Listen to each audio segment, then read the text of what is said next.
సృష్టి ఆరంభం నుండి ఉన్నటువంటి వాడా, మమ్మల్ని నీ యొక్క రూపురేఖల్లో చేసినటువంటి వాడా,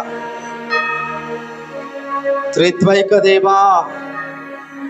ఇక్కడ గుమిగూడిన మా అందరిపై నీ యొక్క ప్రేమ, నీ యొక్క కరుణ, నీ యొక్క జాలి అనేటువంటి కృపా కటాక్షములు కుమ్మరించండి. ఇదిగో ఈ యొక్క సాయంకాల వేళ త్యాగము చేసి నీ యొక్క సన్నిధిలో తమ పనులన్నింటినీ కూడా పక్కన పెట్టి నా గొప్ప కలిగినటువంటి దేవునితో, మాట్లాడేటువంటి దేవునితో, శక్తి కలిగినటువంటి దేవునితో, అద్భుతాలు చేసేటువంటి దేవునితో నా యొక్క సమయాన్ని నేను వెచ్చిస్తాను అని చెప్పి త్యాగం చేసి ఇక్కడ వచ్చిన నీ బిడ్డలందరిపై నీ యొక్క ప్రేమను కుమ్మరించండి. ప్రత్యేక విధంగా మేమందరము కూడా ప్రభువా అనేక సమస్యలతో, అనేక బాధలతో